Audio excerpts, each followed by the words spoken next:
Come in. Come in. It's lovely to see you again. Now, have a chair. I'm just lighting up this Peterson. It's in the Sherlock Holmes series. It's the Professor. I thought it might be nice because you mentioned you thought it was leaving us a bit in suspense to leave Eustace still as a dragon crying, the sound of a powerful dragon crying in a lonely valley. So I thought, why don't we just read a little further, and since we had the dragoning, let's have the undragoning. And Lewis wasn't made a professor in Oxford, but eventually Cambridge, I'm happy to say, my own university, honoured him with a professorship. And I used to see there's a lovely photo of his cheerful sort of rubicund face grinning at you as you walked up the stairs in the English faculty library. Anyway, yeah, why don't we just carry on with this a bit, because it's so good. And of course it introduces the word undragoned into the English language, which is a good thing.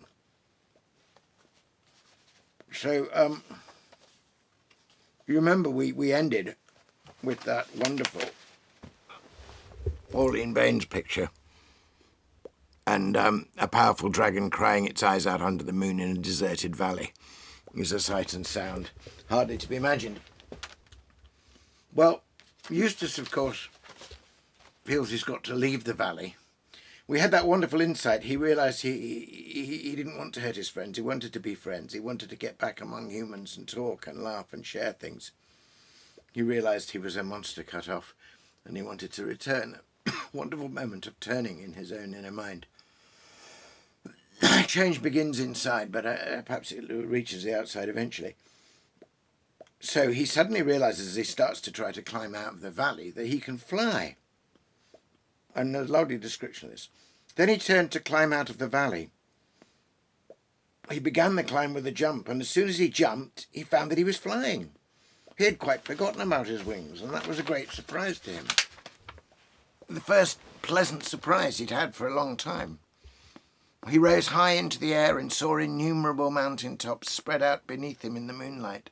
He could see the bay like a silver slab, and the Dawntreader lying at anchor, and campfires twinkling in the woods beside the beach. From a great height, he launched himself down towards them in a single glide. But of course you now have to imagine that event from the perspective of the others who know nothing of the story we've heard. Lucy was sleeping very soundly, for she had sat up till the return of the search party in hope of good news about Eustace. They had been led by Caspian and had come back late and weary. Their news was disquieting. They had found no trace of Eustace, but had seen a dead dragon in a valley. They tried to make the best of it, and everyone assured everyone else that there were not likely to be more dragons about, and that one which was dead at about 3 o'clock that afternoon, which was when they'd seen it, would hardly have been killing people a few hours before. Unless it ate the little brat and died of him, he'd poison anything, said Rince. He said this under his breath, and no one heard it. But later in the night, Lucy was wakened very softly, and found the whole company gathered close together and talking in whispers. "What is it?" said Lucy. "We must all show great constancy," Caspian was saying. "A dragon has just flown over the treetops and lighted on the beach. Yes, I'm afraid it's between us and the ship, and arrows are no use against dragons, and they're not at all afraid of fire." "With your Majesty's leave," began Reepicheep. "No, Reepicheep," said the king very firmly, "you are not to attempt a single combat with it. And unless you promise to obey me in this matter, I'll have you tied up. We must keep close watch, and as soon as it is light, go down to the beach and give it battle. I will lead, King Edmund will be on my right, and Lord Drinian on my left." So very decisive of Caspian, and of course they have a difficult night anticipating this terrible conflict with the dragon the next day. And so in the morning they get up. Now for it, friends. They got up all with swords drawn and formed themselves into a solid mass, with Lucy in the middle and Reepicheep on her shoulder. It was nicer than the waiting about, and everyone felt fonder of everyone else than at ordinary times. Lewis, of course, was a young officer on the Western Front, just like Tolkien was, and he knew what it was to go over the top. A moment later they were marching. It grew lighter as they came to the edge of the wood, and there on the sand, like a giant lizard, or a flexible crocodile, or a serpent with legs, huge and horrible and humpy, lay the dragon. But when it saw them, instead of rising up and blowing fire and smoke, the dragon retreated. You could almost say it waddled back into the shallows of the bay. "What's it wagging its head for like that?" said Edmund. "And now it's nodding," said Caspian. "And there's something coming from its eyes," said Trinian. "Oh, can't you see?" said Lucy. "It's crying. Those are tears." "I shouldn't trust that, ma'am," said Trinian. "That's what crocodiles do to put you off your guard." "It wagged its head when you said that," remarked Edmund, "just as if it meant no. Look, there it goes again." "Do you think it understands what we're saying?" asked Lucy. The dragon nodded its head violently. Reapercheap slipped off Lucy's shoulder and stepped to the front. "Dragon," came his shrill voice, "can you understand speech?" The dragon nodded. "Can you speak?" It shook its head. "Then," said Reapercheap, "it is idle to ask your business, but if you will swear friendship with us, raise your left foreleg above your head." It did so, but clumsily, because that leg was sore and swollen with the golden bracelet. "Oh, look," said Lucy. "There's something wrong with its leg, the poor thing. That's probably what it was crying about. Perhaps it came to us to be cured, like Androcles and the lion." That's a child in a story remembering the story that we ourselves were told as children about how Androcles had taken the thorn out of the lion's paw and then it wouldn't hurt him when he was thrown to the lions in the arena. So they eventually work out by kind of almost like guessing in 20 questions that this dragon is in fact Eustace, because they think at first it's the Lord Octasian under an enchantment. And then they welcome him back, as it were, but he's still a dragon. And there's a lovely transformation. He does his best to help them. He goes and finds a tall pine for the mast. He does the fetching and carrying. And at night when it's cold and damp, they lean against his sides like he's a big hot water bottle. But all the time, of course, he wants really to get back to his human form. And he let people fly on his back as well. So he says the pleasure quite new to him of being liked, and still more of liking other people, was what kept Eustace from despair. For it was very dreary being a dragon. He shuddered whenever he caught a sight of his own reflection when he flew over a mountain lake. And then, of all the people in the camp, it turns out to be Reapercheap, who's the one he'd really teased and made fun of when he was a boy, who comes and comforts him and tells him stories of enchantments and how people are turned into things, but they can be turned back. And there's a lovely Pauline Baines illustration of the great dragon that is Eustace and Reapercheap explaining to him about the Wheel of Fortune. But let's fast forward to the moment when Edmund is awoken by somebody else. He sees a figure on the edge of the wood. He came down softly to the edge of the wood this very early in the morning, and the dark figure was still there. He saw now that it was too small for Caspian and too big for Lucy. It did not run away. Edmund drew his sword and was about to challenge the stranger when the stranger said in a low voice, "Is that you, Edmund?" "Yes, who are you?" said he. Don't you know me?" said the other. "It's me, Eustace." "By Jove," said Edmund, "so it is, my dear chap." "Shh," said Eustace, and lurched as if he were going to fall. "Hello," said Edmund, steadying him. "What's up? Are you ill?" Eustace was silent for so long that Edmund thought he was fainting. At last he said, "It's been ghastly. You don't know, but it's all right now. Could we go and talk somewhere? I don't want to meet the others just yet." "Yes, rather. Anywhere you like," said Edmund. "We can go and sit on the rocks over there. I say, I am glad to see you, looking yourself again. You must have had a pretty beastly time." It's a wonderful English art of understatement. They went to the rocks and sat down, looking out across the bay, while the sky got paler and paler and the stars disappeared, except for one very bright one, low down on the horizon. I won't tell you how I became a dragon till I can tell the others and get it all over," said Eustace. "By the way, I didn't even know it was a dragon till I heard you all using the word when I turned up there the other morning. I want to tell you how I stopped being one." "Fire ahead," said Edmund. Well, last night I was more miserable than ever, and that beastly armouring was hurting like anything. Is that all right now?" Eustace laughed, a different laugh from any Edmund had ever heard him give before, and slipped the bracelet easily off his arm. "There it is, and anyone who likes can have it as far as I'm concerned. Well, as I say, I was lying awake and wondering what on earth would become of me, and then...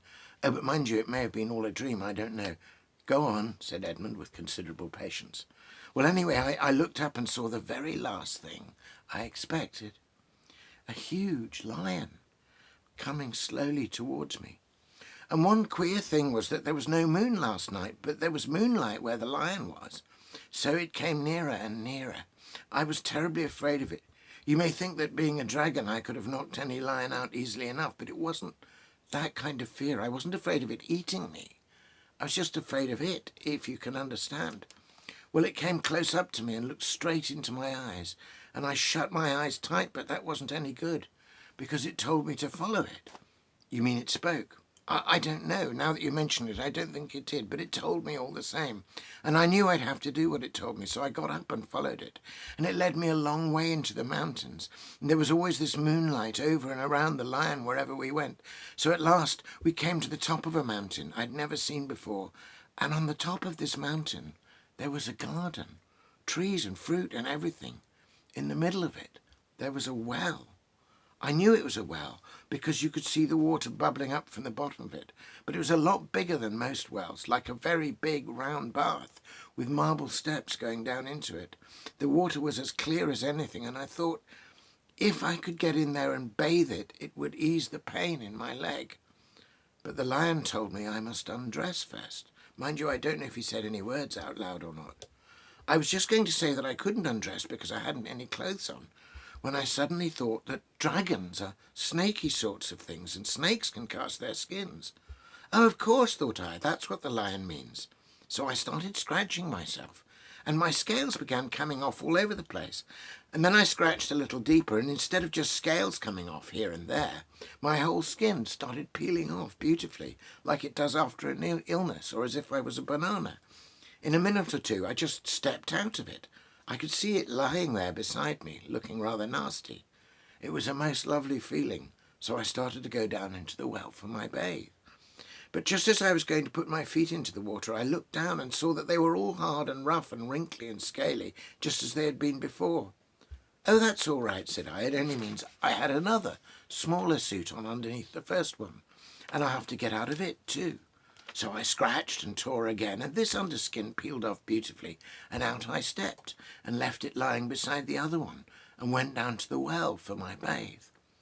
Well, exactly the same thing happened again, and I thought to myself, oh dear, however many skins have I got to take off? For I was longing to bathe my leg. So I scratched away for the third time and got a third skin off, just like the other two, and I stepped out of it. But as soon as I looked at myself in the water, I knew it had been no good. Then the lion said, but I don't know if it spoke, "You will have to let me undress you." I was afraid of his claws, I can tell you, but I was pretty nearly desperate now, so I just lay down flat down on my back and let him do it. The very first tear he made was so deep I thought it had gone right into my heart. And when he began pulling the skin off, it hurt worse than anything I ever felt. The only thing that made me able to bear it was just the pleasure of feeling the stuff peel off. You know, if you've ever picked a scab off a sore place, it hurts like billy-o, but it is such fun to see it coming away. "I know exactly what you mean," said Edmund. Well, he peeled the beastly stuff right off, just as I thought I'd done it myself the other 3 times, only there it hadn't hurt.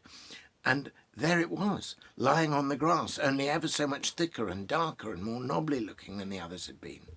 And there was I, as smooth and soft as a peeled switch, and smaller than I had been. Then he caught hold of me. I didn't much like that, for I was very tender underneath now I had no skin on, and he threw me into the water. It smarted like anything, but only for a moment. After that it became perfectly delicious, and as soon as I started swimming and splashing, I found that all the pain had gone from my arm. And then I saw why. I'd turned into a boy again. You'd think me simply phony if I told you how I felt about my own arms. I know they've no muscle and are pretty mouldy compared with Caspian's, but I was so glad to see them. After a bit, the lion took me out and dressed me. "Dressed you?" With his paws? Well, I don't exactly remember that bit, but you did something or other. And there I was in new clothes, the same I've got on now, as a matter of fact. And then suddenly I was back here, which is what makes me think it must have been a dream. No, it wasn't a dream, said Edmund. Why not? Well, there are the clothes for one thing, and you have been, well, undragoned for another. What do you think it was then? Asked Eustace. I think you've seen Aslan, said Edmund. Aslan, said Eustace. I've heard that name mentioned several times since we joined the Dawntreader, and I felt, I don't know what, I hated it. But I was hating everything then, and by the way, I'd like to apologise. I'm afraid I've been pretty beastly. That's all right, said Edmund. Between ourselves, you haven't been as bad as I was on my first trip to Narnia. You were only an ass, but I was a traitor. Well, don't tell me about it then, said Eustace. But who is Aslan? Do you know him? Oh, I think that's just one of the finest and most memorable episodes in the whole Narniad. And I read it again as a grown-up. And I think of all the ways in which we acquire dragon skins of one kind or another and wrap ourselves up in them, and how we need to take them off or let Aslan take them off.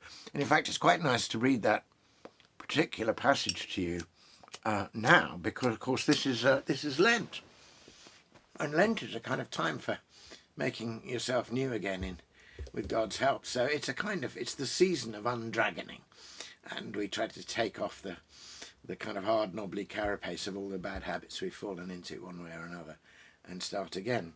So anyway, it was fun to reread that, and thanks for popping round. We've completed that Eustace cycle now. We'll do something else next time you pop round, but thanks for being here. Bye.